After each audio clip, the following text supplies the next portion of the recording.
putih, ilmu merah. Kita ces ilmu istimewa. Assalamualaikum warahmatullahi wabarakatuh. Oke, salam jumpa lagi sobat semua di channelnya MTC. Mudah-mudahan kita tetap diberi kelancaran ya dalam segala aktivitas sesuai dengan harapan. Ya, jumpa lagi kita akan belajar lagi ngoprek HP. Ini baru aja datang ini. Biasanya yang kalau kayak gini nih area sekitar ya. Ini kebetulan bukan kita yang nerima ini. Tahu-tahu numpuk aja ini. Ono piro iki. Baru kelar satu udah numpuk lagi ya, tapi ya kita syukuri aja ya, alhamdulillah ya, mudah-mudahan saja barokah buat yang percaya sama MTC juga. Kita ucapkan terima kasih, dan kalau misalkan ada ketelatan dalam pengerjaan juga mohon maaf, karena ya kebetulan yang dikerjain bukan satu aja, tapi ya kita dari pihak MTC akan berusaha semaksimal mungkin dan juga supaya hasilnya itu optimal ya. Ono piro iku cah ana siji loro telu papat lima enam pitu wolu. Ini biasanya yang kalau nggak ada nota kayak gini teman sendiri ini biasanya yang nitip itu. Artinya semua juga temen ya, cuman artinya yang udah inilah udah yang kadang-kadang mau pakai nota nggak usah lah, usah. Ini ada Zenfone Asus, Zenfone berapa ini, udah lama ini nggak ngerjain ini ya. Zenfone di sininya sih Zenfone Laser 2. Kondisinya ini LCD, berarti kita tunda dulu ini ya untuk bagian LCD. Ini juga Y91, benar ini Y91, ini juga LCD ya, berarti kita ntar lah ini kerjakan menyusul. Nah ini juga nggak ada nota ini. Oh ini sempet ini ya komunikasi, ini Samsung J7 frame, jadi terjebak di akun Google atau yang sering kita sebut yaitu FRP, Factory Reset Protection. Setelah HP-nya di reset ternyata lupa akun Google. Ini juga nggak pakai nota, biasanya orang yang sudah cukup dekat ya. Ini ntar kita bahas ya. Kalau yang ini Redmi 8. Nah ini untuk kasusnya bootloop ya, ngehang. Kalau orang Sunda ini namanya melotot wae cenah. Redmi 8. Kalau yang ini Samsung M30 matot. Ini juga ntar kita menyusul ya di video selanjutnya. Kita sekarang ini kebetulan tadi orangnya udah ini, minta dicekin dulu. Ini keterangannya kalau nyalain 5 menit langsung restart dan mentok di MUI, dan harapannya ini yang punya HP jangan di software katanya. Ini yang nulis istri, jadi emang kurang ini ya, kurang memahami cara penulisan bahasa Inggris terutama, jangan di software kan. Ya harap maklum. Kita akan membahas ini dulu ya, yaitu Samsung Xiaomi Redmi 8 dengan kondisi bootloop. Ini udah retak ya LCD-nya, hang. Jadi kalau dinyalain 5 menit langsung restart dan mentok di logo, tapi ini mentok aja ya. Kita coba matikan paksa ya dengan kombinasi tombol power, tombol volume bawah dan volume atas secara bersamaan. Apakah masih bisa? Sepertinya masih bisa ya, dimatiin paksa, malah nggak mau nyala.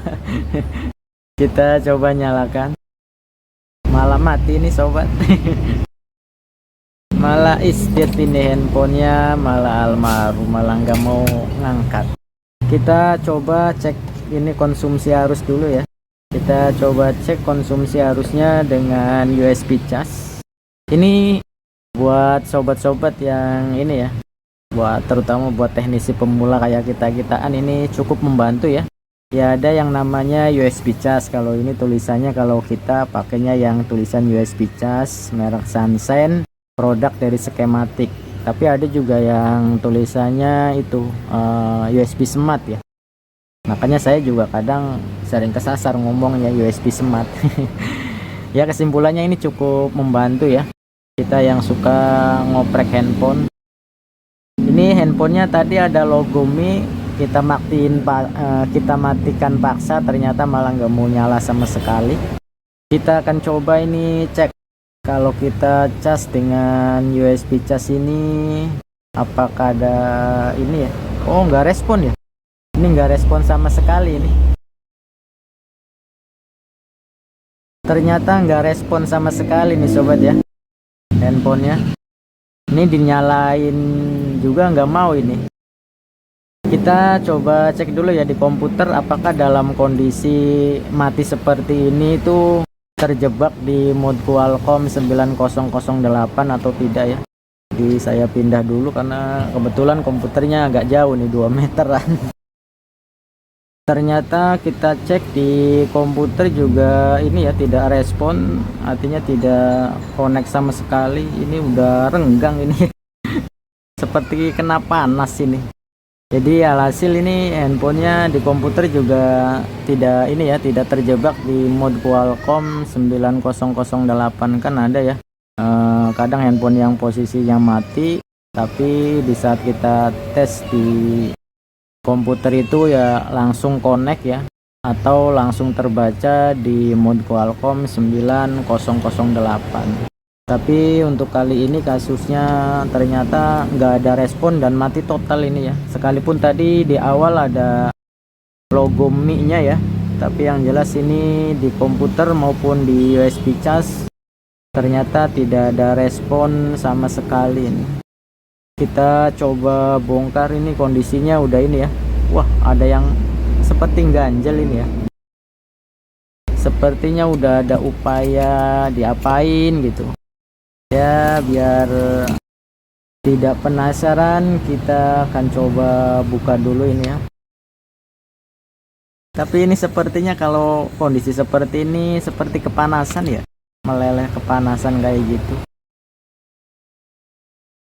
Ini yang jelas kondisi handphonenya sudah tidak segel ya, tapi segelnya utuh ini. Rupanya sebelumnya itu udah ada, artinya diupayakan ya, diupayakan segelnya nggak rusak. Makanya ini ternyata nggak rusak ya, sudah pernah dibongkar.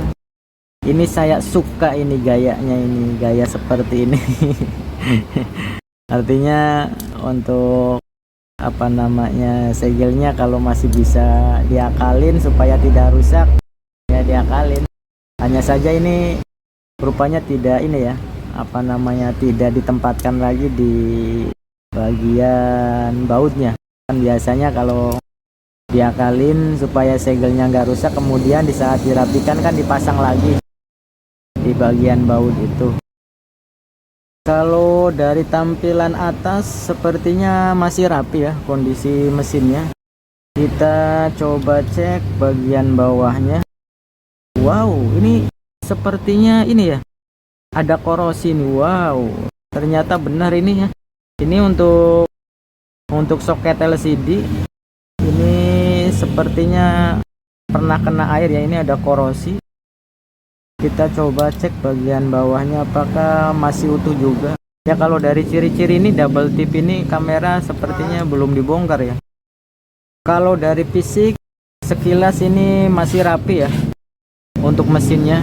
Hanya saja ini sepertinya kena korosi untuk bagian konektor. Oh, di sini juga sama ini ya. Bagian fleksibel charger ini juga sepertinya agak kayak hitam-hitaman ya. Kita coba cek. Sepertinya belum pernah dibongkar ya. Kalau dari fisiknya ini masih rapi. Ya, sepertinya masih rapi ya. Untuk areal IC CPU dan MMC juga. Karena ini ada tanda-tanda korosi, jadi kita ini dulu ya, kita bersihkan dulu. bagian yang terkena korosi. Nah, jangan lupa juga ya, di sini kan ada tanda-tanda bekas kena air. Jadi untuk bagian ini juga alangkah lebih baiknya kita buka dulu ya. Barangkali bagian dalam ini juga ada yang terkena korosi. Sepertinya aman ya. Untuk areal IC power juga aman ini. Kita coba bersihkan ini. Sementara baterainya kita ini ya, kita cas. Kita gunakan aktivator ya untuk pengecasannya biar cepat. Ini juga cukup membantu ya buat sobat yang suka mengoprek handphone aktivator seperti ini. Ya gantinya desktop loh, tapi kok warnanya biru. Ini biasanya kalau langsung warna biru kayak gini, ini udah penuh ini baterainya. Kalau nggak penuh ya mati baterainya. Karena aktivator saya ini biasanya kalau baterainya normal dan belum penuh, biasanya kita sambungkan nyalanya merah ya. Kalau biru itu udah penuh atau baterainya memang mati. Tapi biasanya sih penuh. Sama aja ya. Oke, kita fokus ke ini dulu ya, kita bersihkan dulu baru ngetes yang lainnya karena korosi ini cukup merepotkan ya.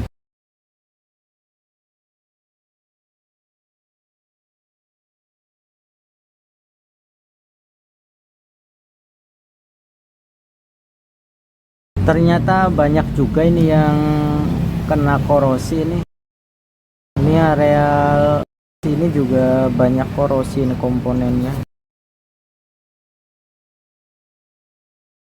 Dalam hal menangani handphone ya, kita itu butuh kecermatan ya, butuh apa? Pengecekan secara seksama ya. Kita teliti dulu, kita amati dulu. Jangan yang langsung ke arah pital-pital dulu. Jangan sampai salah langkah sih ya, intinya sih. Ini saya yakin awalnya handphone ini terkena air ini ya. Ini bagian konektor LCD juga rupanya banyak korosi nih. Kita akan cek dulu handphonenya apakah short atau tidak ya, karena adanya ciri-ciri terkena air. Kita atur di X1 ya, ini udah. Kita akan coba cek. Ada pergerakan ya, pergerakan normal jadi positif sebelah kiri. Kita coba balik, negatif di positif dan positif di negatif. Di sini tidak ada pergerakan ya. Berarti untuk kondisi mesin sih tidak short ya. Jadi kita bisa langsung mengetesnya lagi. Oh, di sini juga ini konektornya. Bisa jadi ini enggak connect itu karena ini ya fleksibelnya ya. Ternyata iya ini gosong ini ya, udah pada hitam dan berkarat. Jadi kemungkinan tidak connect sama sekali. Tapi kita coba aja ya. Kita akan coba tes. Ini udah hitam berkarat ya. Bukan korosi lagi, berkarat. Kalaupun dibersihkan biasanya malah putus jalur. Jadi kita biarkan aja dulu ya. Kita pastiin dulu ini. Setelah kita cabut baterai, apakah handphonenya mau nyala atau tidak. Ini untuk bagian ini kita kasih baut ya supaya tidak menekan LCD. Karena kondisi LCD-nya juga cukup memprihatinkan ini. Oke, kita coba nyalakan handphonenya. Bismillahirrahmanirrahim. Nah, hidup lagi ya handphonenya. Tapi kalau dilihat dari gambaran ini handphonenya bisa nyampe ke menu lagi nih ya. Nah, ternyata bener ya untuk handphonenya bisa nyala ini. Tapi yang jelas itu di situ kan ini ya. Waduh, ada ininya sandinya ya. Kalau dari keterangan di sini kan handphonenya kalau dinyalain 5 menit langsung restart sendiri. Kemudian mentok di logo MIUI. Ini kalau tidak ada passwordnya sih kita sambil nyalain YouTube ya atau buat mainan, tapi saya lupa ini minta passwordnya dan juga ini tidak ada nomor telepon lagi. Jadi kita enaknya tunggu aja dulu ya. Apakah setelah kita bersihkan korosinya itu handphonenya normal atau masih tetap. Jadi otomatis videonya kita skip dulu ya. Kita akan coba tes nyalakan handphone ini sampai 10 menitan lebih ya. Jadi kita skip dulu videonya atau kita potong atau juga dipercepat. Di sini untuk baterainya 86% ya. Oke, kita tunggu saja ya. Karena kebetulan ini nggak ada nomor teleponnya yang bisa dihubungi. Biasanya sih kondisi seperti ini penting juga ya kita tes, kita nyalakan buat katakanlah buat YouTuber ya. Dalam sekian menit, apalagi kan keterangannya setelah 5 menit itu mati sendiri handphonenya, restart kemudian mentok di logo. Oke sobat, kita lanjutkan lagi ya. Ini udah lebih dari 10 menit ya kita tes.